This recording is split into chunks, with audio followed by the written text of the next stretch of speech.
Hello and welcome to the first of our 4 Advent study groups on Paula Gooder's book, The Meaning is in the Waiting. Just consider for a moment the types of waiting you do for the bus, for a dentist's appointment, for the phone to ring, for news of a friend.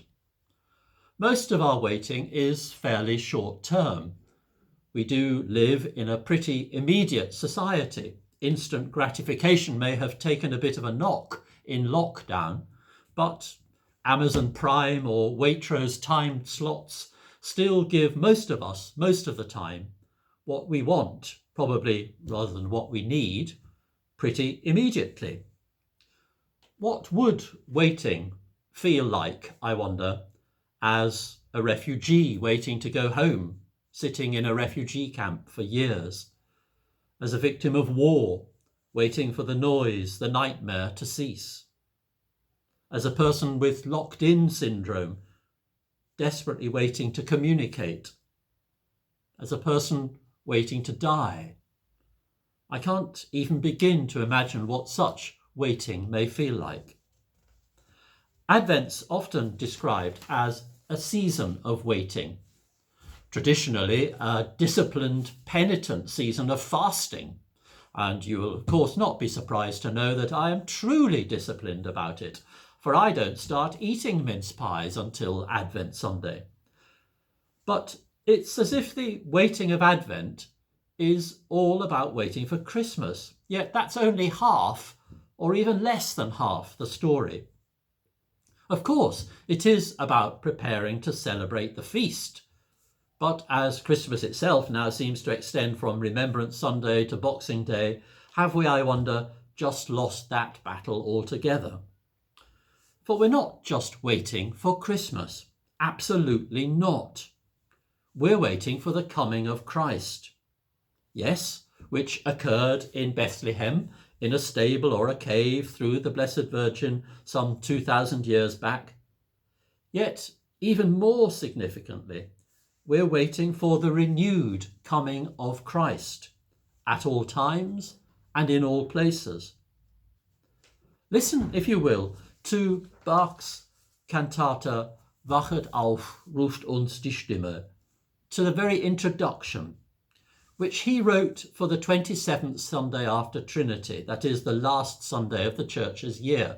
Listen to the undying beat, the underlying march rhythm, as it journeys on and on and on, and as the story grows. It's relentless.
Okay, I admit it, I'm a Bach freak, so I had to squeeze some in somewhere.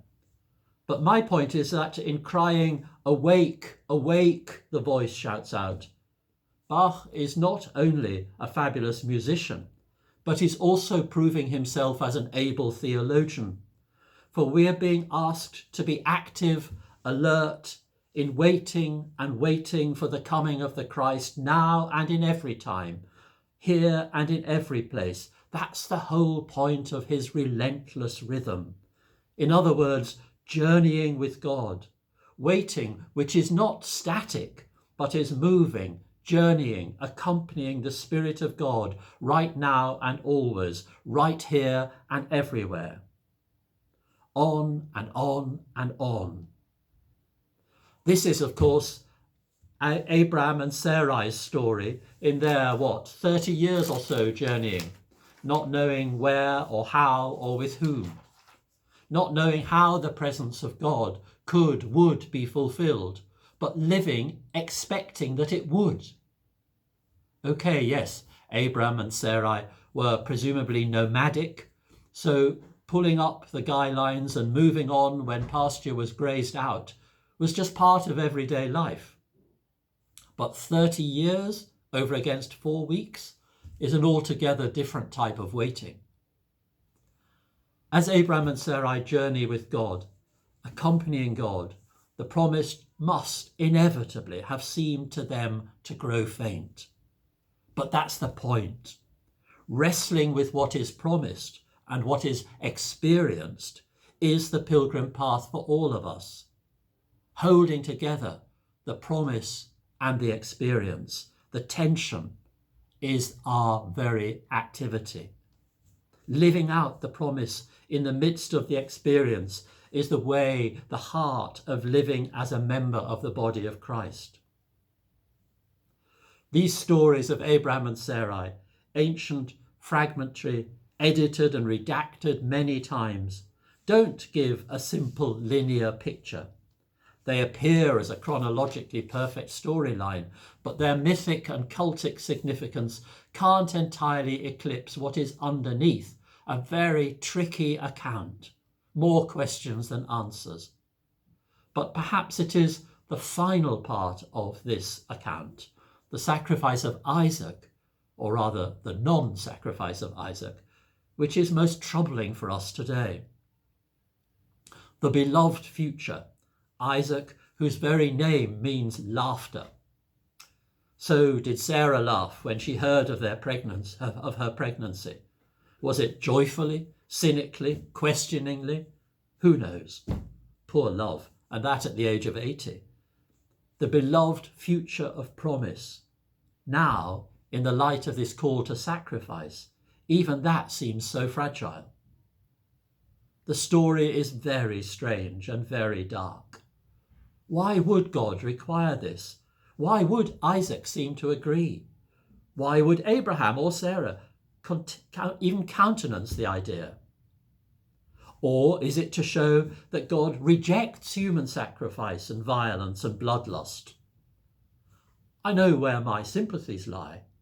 And yet, as we journey as Christ's body in today's world, perhaps we need to read the potential typology here. Think about it for a moment, not trying to find an easy answer, but thinking about what the types of these characters may be saying to us. Abraham, the patriarch, the chief, the father, a figure of God, perhaps. Isaac, the long-expected, long-promised son, the Christ, perhaps. Isaac is not slain, but Christ is handed over. It's not that Abraham is weak or God is strong, but rather perhaps that Isaac is a potential victim, whereas Christ is the one who willingly empties himself of everything to secure the new promised future, the life worth living. Not imposed sacrifice, but willing self-emptying. And juxtapose that with Benjamin Britten's setting of Wilfred Owen's poem in his War Requiem, where he quotes Owen and the Requiem text of the church.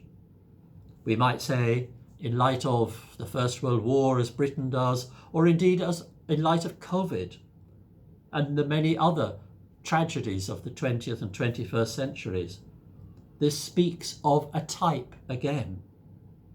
For Owen retells the offering of Isaac, in which the angel tells Abraham to offer the ram of pride instead of him, the son.